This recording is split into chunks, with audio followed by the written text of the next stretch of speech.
Para muchos el caso Loan destapaba lo que podría ser una enorme red de trata en la cual estarían involucrados funcionarios públicos, supuestamente también policía, justicia y hasta el Estado paraguayo, que era la viva representación de la complicidad del poder político en el crimen organizado, lo que mantenía en permanente alza la cifra de víctimas de trata a nivel nacional, porque no solamente visibilizaba este tipo de negocios espurios para quedarse con un vuelto, sino que además garantizaba el encubrimiento y la impunidad de todos los responsables, que nadie desaparecía sin que el Estado supiese dónde estaba. Ya pasaron más de 200 días desde la desaparición de Loan Danilo Peña, el nene de 5 años que fue visto por última vez caminando hacia un naranjal de un paraje rural de la provincia de Corrientes, en Argentina. En todo este tiempo se tejieron miles de teorías en internet, que fue entregado a una red de trata, que se ahogó en una laguna, que fue atropellado por uno de los acusados, que fue visto en un shopping de Barranquilla y demás. Sin embargo, nada de eso pudo probarse, aunque en los últimos 2 meses hay ciertas hipótesis que comienzan a cobrar fuerza. La desaparición de la víctima con fines sexuales. Por lo pronto, Loan sigue siendo un niño perdido entre los 85 que figuran en la página de Missing Children, como Guadalupe Lucero, esa nena de 5 años que desaparecía en San Luis en 2021, como Sofía Herrera, la pequeña de 3 años que fue vista en un camping de Río Grande el 28 de septiembre del 2008, pero la diferencia con estos dos casos es que en la causa de Loan hay 7 imputados relacionados con el hecho central que saben lo que pasó con el nene. Juan Pablo Gallego, el abogado que asesora a los padres del niño, asegura que la investigación toma un rumbo muy claro, que los hechos están demostrados en un 80% y que tienen la responsabilidad de los autores, la calificación legal y un procesamiento con 17 personas supuestamente involucradas. Los principales sospechosos siguen siendo los 3 familiares del niño que permanecen detenidos desde el kilómetro cero de la investigación: Antonio Benítez, de 38 años, Daniel Fierrito Ramírez, de 49, y Mónica Carmen Millapi, de 36. Esta última con arresto domiciliario desde el diciembre pasado. También la pareja María Victoria Caillaba, de 53, el exmarino Carlos Pérez, de 63 también, la tía de Loan, Laudelina Peña, de 46, Walter Maciel, de 44, el jefe de la comisaría que intervino en las primeras horas de la investigación. Y es que en la causa paralela hay otras 10 personas procesadas, entre ellas el presidente de la Fundación Alameda, Gustavo Vera, abogados y psicólogos pertenecientes a ciertas fundaciones como la Fundación Dupuy. Y es que a todos estos se les acusa de entorpecer la causa sembrando supuestas pruebas falsas y entrenando a testigos para dirigir la causa hacia la hipótesis de trata de personas, una teoría que la Fiscalía no descarta, pero que no tienen sustento. Estos personajes que están siendo muy reconocidos por la opinión pública desde hace 68 días que desapareció Loan, tenés algunos que están más complicados que otros, evidentemente, algunos que están más investigados. A ver, ¿quiénes fueron los primeros? Vamos a empezar. María Victoria Caillaba, esta funcionaria municipal de 9 de julio, y Carlos Pérez. Estos hombres que no formaban parte del círculo familiar y que acudieron a ese almuerzo en la casa de la abuela Catalina para comer ese guiso de gallina el día 13 de junio, de una explicación muy rara. ¿Cuál era la relación que tenían con la abuela Catalina? ¿Por qué habían sido invitados a ver? Era referente barrial zonal la abuela Catalina, y ellos, al tener este trabajo en la Municipalidad de Asistencia Social, tenían algún tipo de relación. Estas son las personas más investigadas en el sentido de que se los acusa de haber sido partícipes en el traslado eventual de Loan, si se confirma la hipótesis de la trata de personas o del rapto con relación al tema del narcotráfico. Es que muchos hacen la pregunta en este caso, un caso muy agrandado en Argentina y que luego se extendía a otros países. Es que a 7 meses ya de la desaparición de Loan, la línea que siguen los investigadores es mucho más terrenal. No hay un grupo narco detrás, ni una organización internacional de trata de personas, ni nada relacionada con la venta de órganos. Por ejemplo, el foco estaba puesto en 5 figuras destacadas de la causa, y alguna más también. La sospecha es que Laudelina era la supuesta organizadora y el nexo con la exfuncionaria Caillaba y su marido, el exmilitar Pérez. Fue la que convocó a todos al recordado almuerzo familiar de ese jueves 13 de junio en la casa de la abuela Catalina, después de aquella reunión previa que se llevó a cabo unos días antes. También la que coordinó la salida al Naranjal y la que estuvo en contacto telefónico con la pareja cuando desaparecía el menor. Decían que Laudelina había visto cuando Pérez y Callava se llevaban a Loan. Ella decía, no digo que fue un accidente ni otra cosa, pero ella ve cuando se los llevan y por algo los cubre. Todo esto lo apuntaba el abogado de la familia del niño de 5 años, y es que Camila Núñez, la prima de Loan, que también estuvo en el encuentro familiar, volvía a declarar estas semanas. Antes de hacerlo solicitaba garantías, debido al temor que tenía, lo que generaba una grandísima expectativa. Sin embargo, su testimonio no aportaba información reveladora, como muchos ya habían anticipado. ¿Qué ocurría después? Es que es una grandísima pregunta, porque los investigadores están convencidos de que Loan no salió de Corrientes, ni siquiera llegó a la provincia de Chaco, como algunos creían en algún momento. Lo que suponían es que lo subieron a la Ford Ranger de Callava y Pérez, eso sí, no estaba claro si vivo o muerto. Y es que hay algunas personas que piensan que desde ese momento Loan ya no tenía vida. Bueno, creo que fundamentalmente, y esto en directa relación con los procesamientos de las últimas horas, ¿no? Una primera lectura de alguien desapercibido puede decir, bueno, pero estos son los encubridores, ¿y dónde está Loan? Gallego está buscando a Loan, la jueza está buscando a Loan. Entonces, lo que queremos que se pueda entender la envergadura es que la acción de estos encubridores, que no es el único delito el que cometieron el encubrimiento, está en directa relación con los hechos, y algunos tienen un doble rol. Claro. A ver, es verdad que de estos 10 procesados, muchos de esos detenidos se autodefinían como integrantes de la Fundación Dupuy falsamente. ¿Es verdad que tuvieron contactos o hay contactos determinados con gente de 9 de julio Corrientes antes de la desaparición de Loan? ¿Esto es verdad? Bueno, hay una persona que llegó antes de la desaparición de Loan, hay alguna vinculación con la intendencia también de 9 de julio.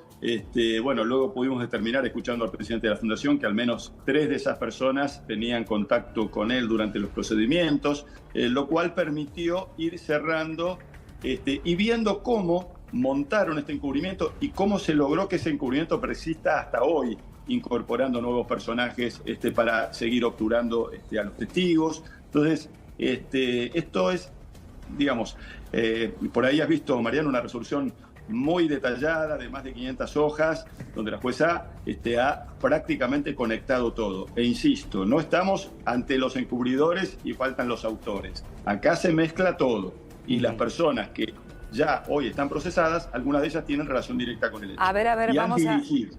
La teoría que siguen los detectives es bastante grave porque está directamente vinculada a cuestiones con menores. En ese círculo aparece también el comisario Maciel y Benítez. Hay un dato que está en la causa y que muchos pasan por alto. Antes que el caso cobrara interés nacional, el jefe policial apuntó contra Benítez.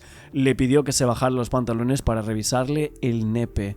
La primera hipótesis de Maciel no fue el extravío de un niño en un campo abierto, sino la de un posible ataque sexual. Por si fuera poco, lo subió a su camioneta y estuvo con él cerca de 50 minutos. Es que muchos se preguntaban si lo había presionado para que asumiera el delito, ¿por qué Maciel estaría preocupado en cubrir a Benítez o Ramírez si hubiesen sido los que vio o lo vendieron? La línea de investigación que plantea un accidente en el camino rural cercano a la zona donde Nele fue visto con vida por última vez no está descartada, pero sí está bastante estancada actualmente. Laudelina declaraba que el hecho tuvo lugar en una curva próxima a la casa de la abuela Catalina, aunque esto resultaba poco probable, ya que nadie vio ni oyó nada. Era más factible que hubiese ocurrido a unos 500 metros más adelante, en un camino alternativo que llevaba a una escuela.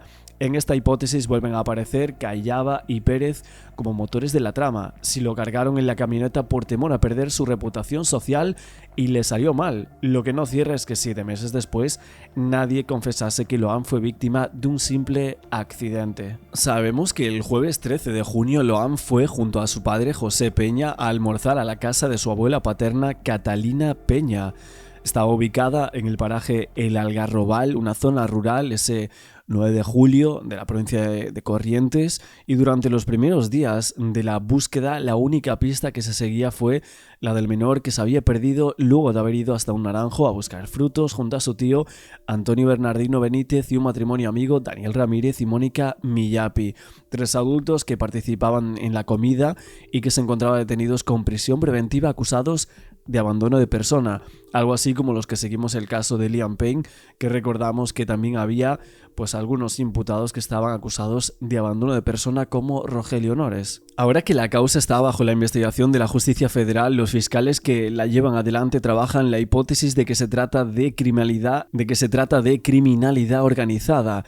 Así lo determinaba el fiscal federal de Goya, Mariano de Guzmán, y sus colegas Marcelo Colombo y Alejandra Mángano, que en este caso eran funcionarios a cargo de la Procuraduría cuando aceptaron la competencia para investigar la desaparición del nene de 5 años. Se cree que la pareja se habría llevado al niño en una camioneta blanca Ford Ranger, según lo que se decía en estas hipótesis, con la que llegaban hasta la casa de Catalina, y con ese mismo vehículo se habrían dirigido hasta una propiedad en la localidad de 9 de julio para trasladar más tarde al menor a un Ford Ka rojo que también les pertenecía. Con ese auto el matrimonio viajaba al día siguiente del almuerzo a Resistencia en Chaco, y es que las sospechas que hay en algún punto del recorrido habrían entregado a Lohan a una organización de trata que podría haberlo cruzado a Paraguay. Si se confirma la hipótesis del rapto con fines de explotación, restaba definir si el niño fue elegido al azar por esa organización investigada o hubo una planificación previa que podría ser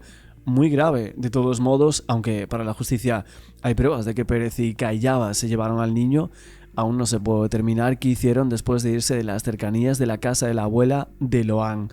Tanto en la camioneta como en el Ford Ka rojo se encontraron rastros de olor del niño desaparecido. Decían que fue una prueba trascendente que determinaba la presencia de olor de Lohan en los vehículos de Pérez y Callaba, en la camioneta en menor medida y en 100% en aquel Ford Ka. Esto se relaciona con el tiempo que permanecía Lohan en cada vehículo. Ya desde que se inició la búsqueda de Lohan, 6 personas quedaron detenidas con prisión preventiva. Uno de ellos era Antonio Bernardino Benítez, el tío político, pareja de la hermana de su padre. Era uno de los adultos con quien el menor habría ido a buscar las naranjas, motivo por el cual fue el primer detenido acusado por abandono. Después estaba Daniel Fierrito Ramírez, amigo de Benítez, participaba en aquel almuerzo, habría ido al naranjo con Lohan y estaba acusado de ese abandono de persona. También Millapi, pareja de Ramírez. Sí, efectivamente estamos en un enero muy agitado, después de primero una etapa inicial con muchas hipótesis espectaculares y la nada misma. Creo que en esta etapa hemos logrado afirmar el proceso, identificar a los responsables, tenerlos procesados, reconstruido en gran medida los hechos, y a propósito de esto, en estas horas ha declarado Camila, ha dado un detalle bastante concreto, está muy asustada. Por estas horas se está definiendo entre la jueza y los fiscales si se la va a proteger como testigo para que pueda conducirnos a esa verdad, o bien se la interroga nuevamente en iguales condiciones, porque claro, tiene obligación de decir la verdad y ahora ha manifestado que conoce una verdad que no reveló, ¿no? Pero ha sido bastante concreta en remarcar cómo fue el preparativo, que hubo un almuerzo previo al almuerzo del 13 de junio, que estuvieron Millapi, Ramírez, Benítez y Laudelina. Ella nos marcó claramente cómo Laudelina, caminando con ella, le marcan el camino a Millapi, a la señora Millapi, para llevarse a Lohan, y finalmente retenerlo Ramírez. Ella cuenta con mucha precisión que una vez que inventan esto de la desaparición de Lohan o empiezan a cruzarse llamados entre uno y otro, el que nunca aparece es Ramírez, que es evidentemente quien hace entrega del niño, ¿no? Y bueno, hoy la expectativa está fijada en Pérez y Callaba como quienes habrían sido los receptores, y esperamos que Camila apunte a completar este tramo. Es que hace unos meses atrás se decía que se enrarecía muchísimo el caso del niño Lohan con teorías de todo tipo de muerte y de contradicciones, que la versión de que Lohan fue atropellado tenía muchas inconsistencias y que hasta el abogado de los señalados ya la había descartado. Laudelina Peña declaraba que el excapitán castrense Carlos Pérez y su esposa María Victoria fueron los responsables de haber atropellado a Lohan, lo que provocaba su muerte. Sin embargo, no se encontró el cuerpo del menor, por lo que aún era una teoría sin comprobar.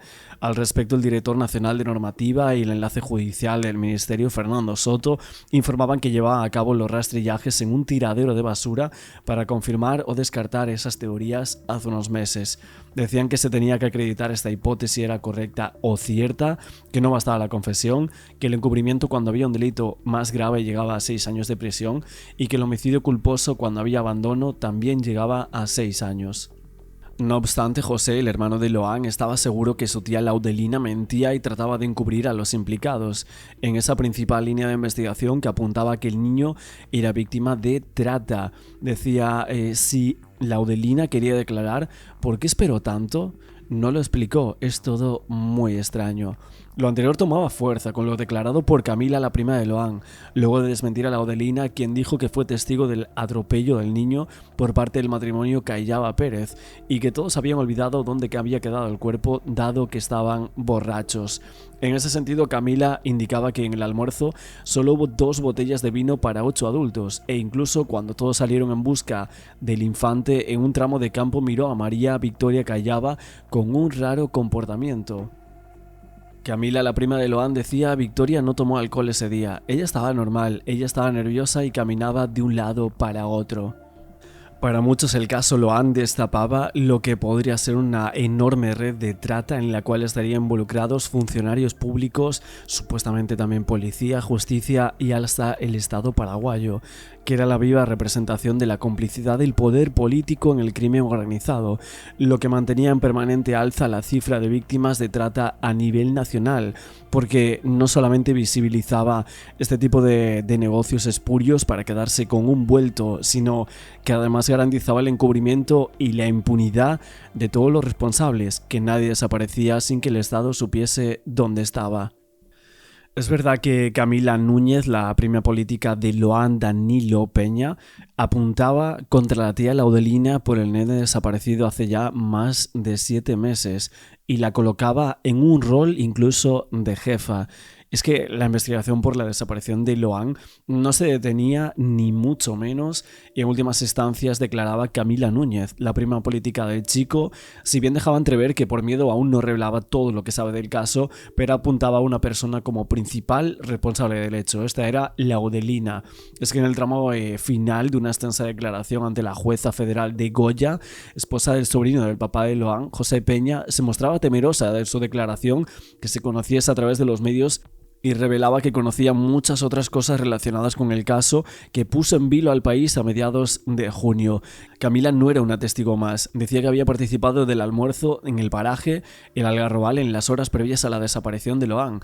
Los abogados que siguieron atentamente su declaración dijeron que la joven apuntó a Laudelina al señalar que habría estado al frente de la organización que sustrajo a Loan esa tarde. Decía, vi muchas cosas que no conté. Hay que decir que, según la línea 145 del Programa Nacional de Rescate y Acompañamiento a las Personas, en Argentina se recibe en promedio una llamada cada 5 horas denunciando trata en Argentina. Esto equivale a miles de personas atrapadas en situaciones de explotación laboral, sex y otras formas de esclavitud. Ya en el año 2012 Argentina fue condenada por la Corte Interamericana de Derechos Humanos en el caso Fornerón por la existencia de compra-venta de chicos, en ese caso con fines de adopción ilegal, y se recomendaba la tipificación de un delito de tráfico. Más de 10 años después todavía no hay ley que penalice especialmente la compra-venta de seres humanos en Argentina. Para muchos la justicia oficia como títere del poder político, garantizando la impunidad de los principales cabecillas y de los funcionarios responsables de este tipo de organizaciones, que lo único que habrían logrado es que se condene a algunos de los principales jefes del negocio en la lucha de familiares, amigos, organizaciones políticas contra la trata y los derechos humanos. Sin embargo, estas redes, como forman parte de todo un entramado político, siguen operando igual. Por ejemplo, en 2012, bajo el gobierno kirchnerista de José Alperovich, que hoy fue condenado por abuso, en la provincia de Tucumán se sustanció un juicio por la desaparición de Marita Verón, con 13 imputadas e imputados, todos eslabones intermedios de una red que nunca se había desmantelado. Es que hay muchos que siguen pensando que al nene lo vendieron a una red de trata, pero que aquí lo que pasa es que está metida la política supuestamente. Es que el país entero seguía conmocionado por la desaparición de Loan, ese niño correntino de 5 años que había sido visto por última vez el 13 de junio en ese almuerzo familiar. Germán, la abuela Catalina había dicho, lo dijo en una nota acá en Andino y las Noticias, que María Victoria Callava era su prima. ¿De eso tenemos alguna prueba o es simplemente un término como comadre? Claro, es el término. A ver, ¿qué se dice la abuela Catalina? La abuela Catalina tenía muchísima relación con... Era como una referente zonal. ¿Qué hacía? Tiraba el cuerito, hacía curaciones. Era como una mamá para toda la gente del barrio y tenía ese tipo de relación no directa, no sanguínea, no cosanguínea con María Victoria Callava. En ese sentido es lo que por lo menos se pudo establecer. Buena relación con todos, salvo con su nuera, salvo con María, la mamá de... Porque se lo llevó a José. Loan, exactamente. Usó ese término, se lo llevó a José. Efectivamente, para avanzar, como decíamos hace un ratito en la conversación con Pablo, la última investigación que se hace que los podría relacionar directamente con el caso, si se sostenía la hipótesis de que a Loan lo habían atropellado con la propia camioneta Ranger de este matrimonio, no se pudo avanzar porque no se pudo cotejar el ADN masculino encontrado en la camioneta. Bueno, Mónica Millapi y Daniel Ramírez, quienes son los que acompañaron a Loan en esa caminata hacia el Naranjal, a 600 metros de la casa de la abuela Laudelina, para comer naranjas, un naranjal que no tenía naranjas, evidentemente, son los que hacen el abandono de persona. A ver, estos están detenidos por partícipe primario de ambos, ¿no? Partícipe primaria ella y él también, de la captación de personas con fines de explotación. Eso avanzó posteriormente. ¿Qué había pasado ese día? ¿Vos te acordás? Sí, claro. Guille recibe un llamado telefónico, Daniel Ramírez, presuntamente tiene un familiar, su hermano, en una situación delicada de salud. En ese momento ella también se pone a escuchar la conversación y ahí se pierde Loan. Este sería uno de los primeros vídeos que hacemos por aquí del caso de Loan Danilo Peña, este niño desaparecido en Argentina, uno de los casos más populares del último año. Queríamos hacer un reportaje comentando todos los últimos datos que habían aparecido en la prensa. Seguiremos analizando por aquí, si queréis, con más de las entrevistas de los familiares en la televisión, más de los datos que van saliendo en todos los medios locales argentinos y en tele. Así que, como siempre, no olvidéis ese like que me ayuda muchísimo. Suscribiros al canal con la campana para no perderos ninguno de los vídeos que vamos a ir sacando cada día y nos vemos mañana con más.